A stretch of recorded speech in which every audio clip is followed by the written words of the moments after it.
السلام عليكم ورحمة الله وبركاته. أعزائي المشاهدين على قناة على اليوتيوب زراعة التين الشوكي في مصر، معاكم رامي محمد. النهاردة بتاريخ 1/10/2023 قررت أقدم لكم فيديو من التين الشوكي بزرعة مختلفة زي الفاصوليا اللي أنا بصورها لحضراتكم في الوقت الحالي. كان الفيديوهات السابقة كلها فول سوداني، كانت الموسم بتاعها 3 شهور فول سوداني، وخلصنا وحصدنا وبعنا وبنجهز فاصوليا وزرعنا الفاصوليا.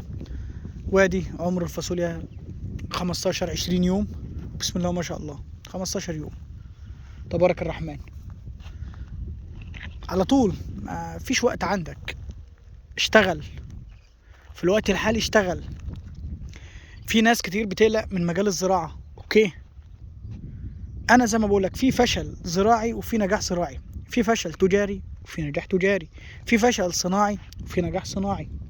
انت بتعمل ايه؟ بص يا سيدي، انت بتروح للفشل اللي هو فشل زراعيا وتساله، تقول له ايه رايك في الزراعه؟ طبعا هو فشل، هيقول لك ايه؟ هيقول لك وحشه؟ هيقول لك حلوه؟ لا، هيقول لك زفت الزفت.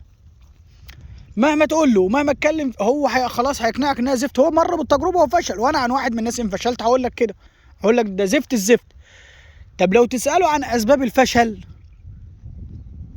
هيلاقيها بسبب اختياره لاشخاص، اماكن غلط، زائد زراعات غلط، زائد عماله ما عندهاش ضمير. وصلك؟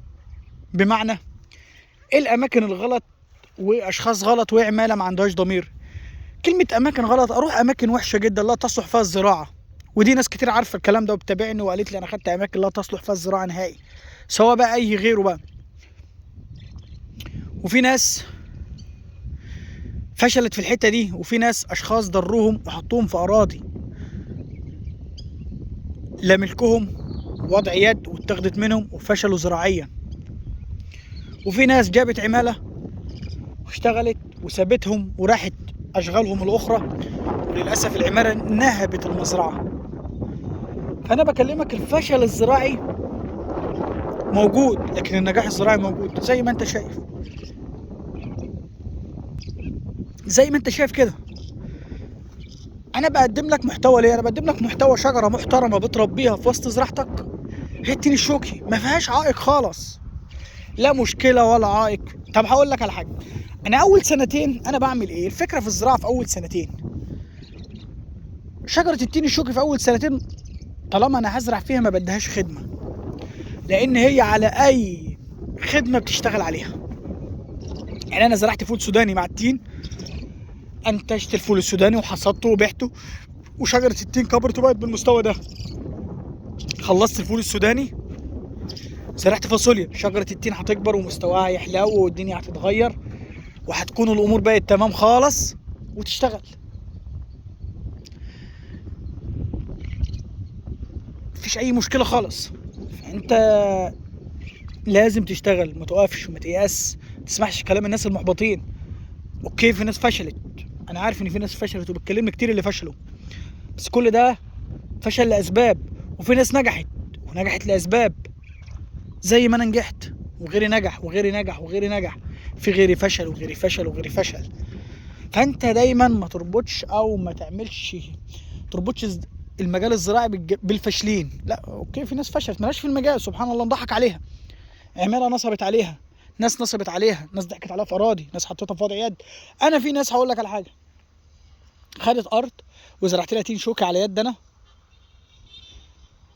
وبعدها بشهر جه الجيش هد الارض بالتين الشوكي. الراجل كان فرحان بالمزرعه، كان حلم حياته المزرعه، فجاه احبط وما عادش قادر يكمل، وكره المجال الزراعي بسبب حركه بسيطه. كانت الدنيا ماشيه معاه تمام وبيضحك ومبسوط، وكان احلامه بسيطه جدا، عايز يبني استراحه واولاده ويجي يفرح والكلام ده كله. فجاه كل ده طار، وبسبب اختياره الاشخاص ما عندهاش ضمير ونصبت عليه. خلي بالك من الحته دي. الحته التانيه عايز اقولها لك، تيجي شوكة دي زرعه محترمه جدا، محترمه جدا جدا جدا. انا بزرع فيها عادي وبتكبر عادي في وسط زرعي، وبتحلو في وسط زرعي، وبتتروي مع زرعي، وبتستمد مع زرع وشغاله، لا ضراني في حاجه. انا زارع في وسطها الفاصوليا، وبزرع في وسطها السوداني، وبزرع في وسطها الفول البلدي والاسباني. مفيش اي مشكله خالص، زرعه محترمه جدا مفيهاش اي عائق. فانت توكل على الله واشتغل وما تيأس وما تسمعش كلام حد محبط.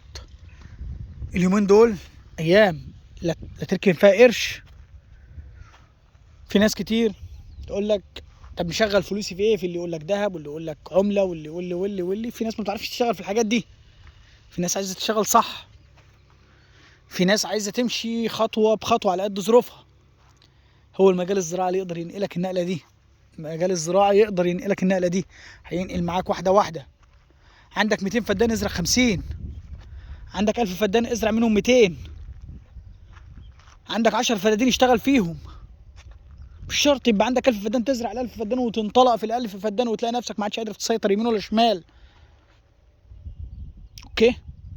الحته التانيه، تين الشوكي محيط بالمساكن زي ما انت شايف اهو، محيط بالمساكن عادي، بالاستراحات مفيش اي مشكله خالص. عشان بس الناس ما تقولكش وتألف لك وتعمل لك حوارات. تين الشوكي زرعه محترمه جدا جدا جدا، ومش هتلاقي زيها. الكلام انا بقوله لك من الاخر. قررت اقدم لكم الفيديو ده بعنوان ازرع في التين الشوكي اول سنتين ولا تقلق خالص. زي ما احنا بنزرع، انا بوريك كل حاجه. كان قبل ده فول سوداني ودلوقتي فاصوليا. تين الشوكي يا جماعه انا بقولها المره المليون، زرعه محترمه جدا، زرعه فيها اكل عيش،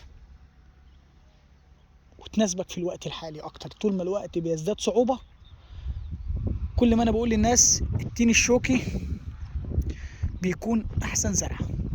اصلا كل ما الوضع يزداد صعوبه اكتر، كل ما اهميته تكون احسن في زراعته. ان انت تزرع هيوفر عليك حاجات كتير جدا، هيوفر عليك حاجات كتير. يا رب يكون الفيديو عجبكم، تكون بدايه كويسه. والسلام عليكم ورحمه الله وبركاته.